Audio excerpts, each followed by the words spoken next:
വേദപ്രയാഗ് മീഡിയയിലേക്ക് സുസ്വാഗതം.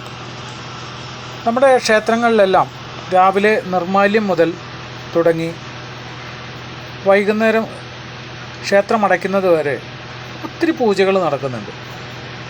നമുക്കറിയാം, ത്രികാല പൂജകൾ ഒരുപാട് എണ്ണം നടക്കുന്നുണ്ട്.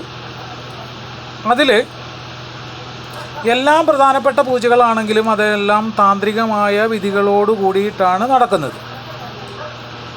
നമ്മളെല്ലാവരും തൊഴാൻ പോകാറുള്ളതാണ് ദീപാരാധനയ്ക്ക്.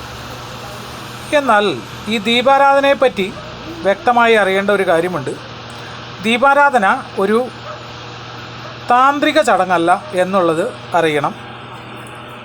താന്ത്രികമായ ചടങ്ങല്ലാതെ ഒരു വൈദികമായ ചടങ്ങ് മാത്രമാണ് ദീപാരാധന. ദീപാരാധനയിൽ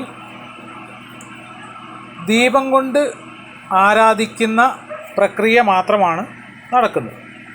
അവിടെ നിവേദ്യങ്ങളോ ബാക്കി കാര്യങ്ങളോ ഒന്നും ദേവന് ഇല്ല. ഐശ്വര്യത്തെ വിളിച്ചെത്തിക്കുക, ദീപം തെളിച്ച് തങ്ങളിലുള്ള ഇരുട്ടിനെ വെളിച്ചമാക്കി മാറ്റുക, അല്ല എങ്കിൽ വെളിച്ചത്തിനെ ഇരുട്ടുള്ളിടത്തേക്ക് വരുത്തുക, മഹാലക്ഷ്മിയെ വിളിച്ചു വരുത്തുക, ഐശ്വര്യത്തെ വിളിച്ചു വരുത്തുക, ഭഗവാനെ വിളിച്ചു വരുത്തുക, ഇതൊക്കെയാണ് അർത്ഥമാക്കുന്നത്.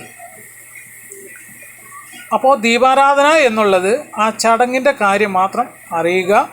അതറിഞ്ഞ് വേണം ദീപാരാധന കൂടുവാൻ.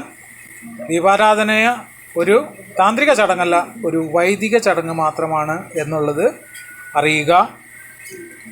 എല്ലാവർക്കും ഭഗവാന്റെ കൃപാകടാക്ഷങ്ങൾ ഒത്തിരി ഉണ്ടാവട്ടെ എന്ന് പ്രാർത്ഥിച്ചുകൊണ്ട് നിർത്തട്ടെ.